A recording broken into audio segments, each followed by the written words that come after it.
안녕하세요. 12월 4일 금요일 새벽 예배를 하나님께 올려드립니다. 기도하십니다.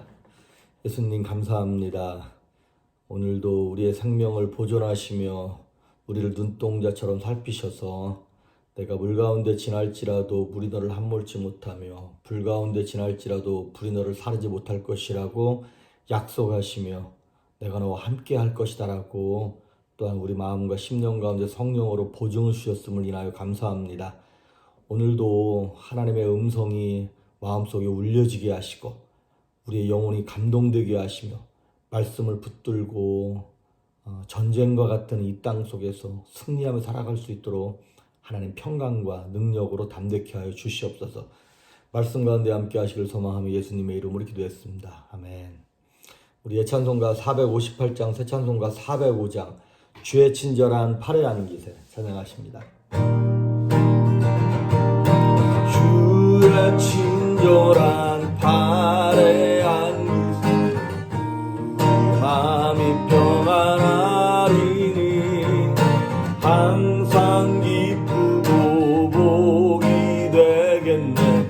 영원하신 팔에 안기세 주의 팔에 크신 팔에 안기세 주의 팔에 영원하신 팔에 안기세 날이 갈수록 주의 사랑을 광명하게 비치고 천성 가는 길 편히 가리니 영원하신 팔에 안기세 주의 팔에 크신 팔에 안기세 주의 팔에 영원하신 팔에 안기세 주의 보좌로 나갈 때에 기뻐 참는 소리 외치고 겁과 두려움 없어지니 영원하신 팔에 안기세 주의 팔에 크신 팔에 안기세 주의 팔에 영원하신 팔에 안기세. 아멘. 오늘 우리에게 주시는 말씀은 마태복음 10장 24절에서 33절까지입니다. 마태복음 10장 24절에서 33절에 나오는 말씀 제가 봉독해 올립니다. 제자가 그 선생보다 또는 종이 그 상전보다 높지 못하나니 제자가 그 선생 같고 종이 그 상전 같으면 조카도다. 집주인을 바알세불이라 하였거든 하물며 그 집 사람들이랴. 그런즉 그들을 두려워하지 말라. 감추인 것이 드러나지 않을 것이 없고 숨은 것이 알려지지 않을 것이 없느니라. 내가 너희에게 어두운 데서 이르는 것을 광명한 데서 말하며 너희가 귓속말로 듣는 것을 집 위에서 전파하라. 몸은 죽여도 영혼은 능히 죽이지 못하는 자들을 두려워하지 말고 오직 몸과 영혼을 능히 지옥에 멸하실 수 있는 이를 두려워하라. 참새 2마리가 한 아사리온에 팔리지 않느냐. 그러나 너희 아버지께서 허락하지 아니하시면 그 하나도 땅에 떨어지지 아니하리라. 너희에게는 머리털까지 다 세신 바 되었나니 두려워하지 말라. 너희는 많은 참새보다 귀하니라. 누구든지 사람 앞에서 나를 시인하면 나도 하늘에 계신 내 아버지 앞에서 그를 시인할 것이요 누구든지 사람 앞에서 나를 부인하면 나도 하늘에 계신 내 아버지 앞에서 그를 부인하리라. 아멘. 오늘 말씀은 그냥 이렇게 구절을 그냥 읽기만 해도 이게 그렇구나 라고 이렇게 우리에게 위로가 되고 또 힘이 되는 그런 말씀들이 있습니다. 우리가 어제도 보았던 것처럼 예수님께서 12제자를 선택하시고 그들을 세상에 보내시면서 뭐라고 말씀하시냐면 내가 너희를 보내는 것이 양을 이리 가운데 보내는 것 같다는 거예요. 그러면서 뱀처럼 지혜롭고 비둘기처럼 순결해라. 이렇게 말씀하시면서 24절에 얘기하기를 24절 25절에 보면 제자가 그 선생보다 또는 종이 그 상전보다 높지 못하다. 제자가 그 선생 같고 종이 그 상전 같으면 조카도다. 집주인을 바알세불이라 하였거든 하물며 그 집 사람들이라. 이게 무슨 말이냐면 세상 사람들은 예수님의 능력과 기적과 은혜를 보면서도 예수님을 바알세불, 귀신의 왕이라는 거예요. 예수님을 앞에 두고 예수님을 그렇게 욕할 정도면 예수님의 제자들을 욕하는 것은 아무것도 아니죠. 예수님의 제자들을 죽이고 핍박하는 것은 진짜 아무것도 아닌 것이죠. 한마디로 제자의 길은 고난의 길, 성도의 길은 좁은 문, 좁은 길로 가는 거라는 것이죠. 이렇게 힘든 거다라고 예수님이 말씀하시면서도 오늘 26절, 28절, 31절 예수님이 반복해서 말씀하시는 것이 있어요. 뭐냐면 두려워하지 말라는 거예요. 아니 두려운데 사실 이런 거 두렵거든요.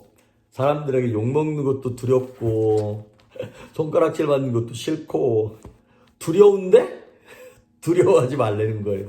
왜 그럴까? 왜 두려워하지 말고 용기를 얻을 수 있을까? 무엇 때문에 용기를 우리가 이렇게 얻을 수 있을 것인가에 대해서 간단하게 세 가지를 말씀드리고 있어요. 첫째는 26절, 27절에 나오는 말씀처럼 그들을 두려워하지 말라. 감추인 것이 드러나지 않을 것이 없고 숨긴 것이 알려지지 않을 것이 없다. 결국에는 광명한 데서 다 밝혀질 거라는 거예요. 우리가 두려워하지 말아야 될 이유는 무엇이냐면 세상이 악하게 굴러가는 것 같지만 하나님의 진리, 하나님의 정의, 하나님의 공의는 결국에는 드러난다는 거예요. 당장은 세상의 힘과 권세가 이기는 것 같지만 그거는 다 그림자라는 거예요. 허상이라는 것입니다. 결국에는 진리가 승리하고 정의가 드러나게 돼 있어요. 물론 시간이 좀 오래 걸리기도 하고 때로는 억울한 것이 좀 있기도 하지만 요즘에 한국에서 옛날에 경찰들이 사람을 잘못 범인을 잡아가지고 누명을 뒤집어 씌워서 감옥에 넣어놨는데 나중에 재심이 열려가지고 풀려난 사람들이 이런 재심 사건들이 몇 가지가 계속 나오고 있지 않습니까? 그런 것처럼 거짓이 영원히 은폐될 수는 없습니다. 영원히 이렇게 안 밝혀질 수는 없어요. 결국에는 다 드러난다는 거예요. 그것 때문에 첫째는 두려워하지 말라는 거예요. 두 번째는 28절에서 보니까 몸은 죽여도 영혼은 능히 죽이지 못하는 자들을 두려워하지 말고 오직 몸과 영혼을 능히 지옥에 멸하실 수 있는 이를 두려워하라. 자, 우리의 생명은 하나님께서 보호하시기 때문에 두려워하지 말라는 것입니다. 그러면서 29절에 참새 2마리가 한 아사리온에 팔리지 않느냐? 그런데 우리는 참새보다 더 귀하지 않냐? 이게 참새가 팔리고 죽고 하는 것도 하나님이 다 알고 계시고 보고 계시고 이거 주관하고 계신데 하물며 우리 인생일까 보냐. 그러니까 걱정하지 말라는 거예요. 두려워하지 말라는 거예요. 그래서 우리가 정말 두려워해야 할 대상은 무엇이다면 세상이 아니라는 것이죠. 세상은 기껏해야 우리의 몸을 죽일 수 있습니다. 우리를 아프게 하고 우리를 몸을 가둘 수 있어요. 하지만 몸과 영혼까지도 죽일 수 있고 지옥에 능히 멸하실 수 있는 하나님을 두려워해야지 세상의 육신의 것들을 두려움을 가져다 주는 것들을 겁내지 말라고 하는 것입니다. 사도행전 27장에 보면 사도 바울이 이제 배 타고 로마로 이렇게 건너가다가 이제 풍랑이 일어나고 다 죽을 것 같은 거예요. 그런데 하나님의 천사가 나타나서 하나님의 말씀을 전합니다. 바울아, 두려워하지 말아라. 네가 가이사 앞에, 시저 앞에 서야 하겠고 하나님이 너와 함께 하심으로 이 항의하는 자들의 생명도 너에게 붙여줬다. 그래 너를 살려야 하기 때문에 이 사람들도 살릴 거다. 그러니까 저 사람들한테 걱정하지 마, 두려워하지 마 이렇게 얘기해라.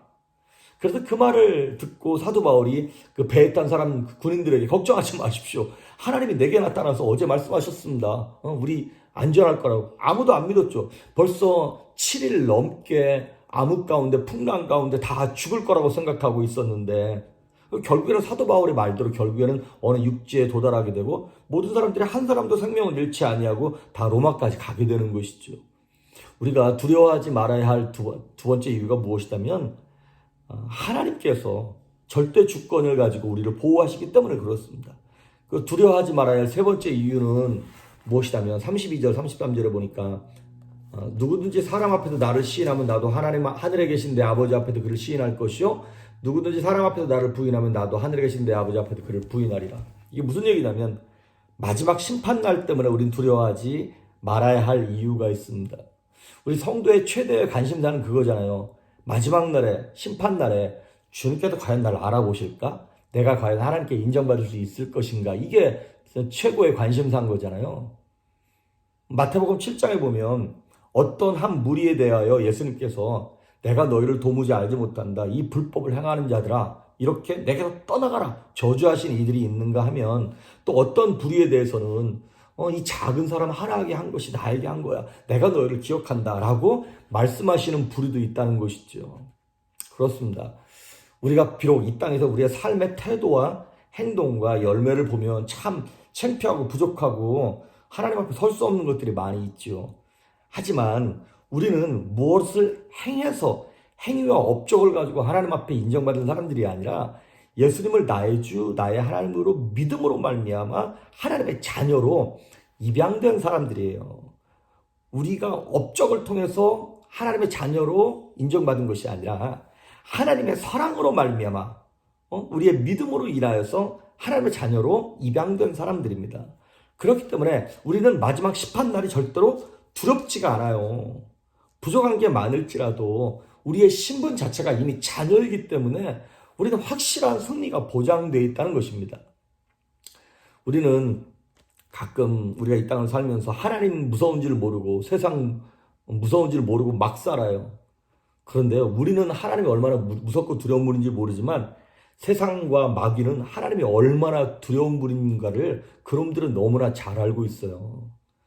그래서 우리가 때로는 양과 같이 연약한 우리라 할지라도 하나님이 우리와 동행했을 때 마귀와 귀신들이 우리를 건들 수 없습니다. 우리에게 겁만 주는 거예요. 우리 삶 가운데 막 물질로 겁을 주고 사람으로 겁을 주고 질병으로 겁을 준단 말이죠. 하지만 이 모든 것의 주인, 주권은 하나님께 달려있기 때문에 하나님이 허락하지 않으면 참새 한 마리도 팔리지 않으니까 하나님께서 허락하지 않으면 여러분의 생명도 사업도 자녀도 건강도 그 무엇도 마귀가 건들 수 없습니다. 뺏어갈 수 없습니다. 그러니까 신음을 담대하게 말씀을 붙잡고 믿고 걸어가야 할 것입니다. 문제는 뭐냐면 우리의 믿음이겠죠. 우리가 늘 그 믿음이 부족해서 우리 사울왕을 한번 보십시오. 사울왕을 보면 평상시에는 하나님을 믿는 것 같았어요. 그런데 골리앗이 앞에 딱 서니까 하나님은 안 보이고 골리앗만 보이는 것이죠. 그러니까 우리는 정말 나와 함께 하시고 동행하시는 그 하나님을 신뢰하면서 주님을 끝까지 믿는 그 믿음이 필요한 거지 않습니까? 그런데 솔직히 말하면 저도 설교는 이렇게 하지만 믿음이 부족한 사람이라 두려울 때가 많아요. 겁이 날 때가 많아요. 뭐 예를 들면 저 같은 경우에는 뭐 개인적인 가정의 일도 가정의 일이지만 교회에 관한 것도 마찬가지고 성도들에 가는 것도 겁이 날 때가 많아요. 교회가 이렇게 부흥이 안 되면 어떡하지? 교회에 문제가 생기면 어떡하지? 이 성도니 이런 문제가 생기면 어떡하지? 그리고 환경이 어렵고 그래서 사람을 의지하게 되고 눈에 보이는 것들을 의지하려고 하고 싶은 때가 있어요. 하지만 그럴 때가 있고 그런 마음이 들 때가 있고 비록 그런 실수를 할 때가 있긴 있지만 그렇더라도 기본적으로는 우리가 하나님의 자녀이기 때문에 아무리 두렵더라도 세상과 타협하고 적당히 살 수는 없죠.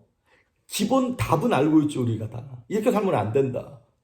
그래서 우리는 아무리 힘들어도 두려워하지 말고 정면으로 돌파해야 한다는 것을 알고 있고 저도 그렇게 가르칠 수밖에 없어요. 때로 넘어지긴 해도 어쩌다 넘어지는 거지 계속 넘어지진 않아요. 결국에는 또 하나님을 의지해서 꾸역꾸역 일어나서 가고 있는 것이죠. 그걸 자꾸 훈련되고 반복되면서 궁극적으로는 이제 하나님을 온전히 의지하게 되는 영적인 내성이 생기게 되는 것입니다. 그래서 여러분 두려워하지 말라 이 말씀을 그대로 받으십시오. 그리고 정면 돌파하셔야 됩니다. 힘들지만 그 외에는 방법이 없는 거 아시잖아요.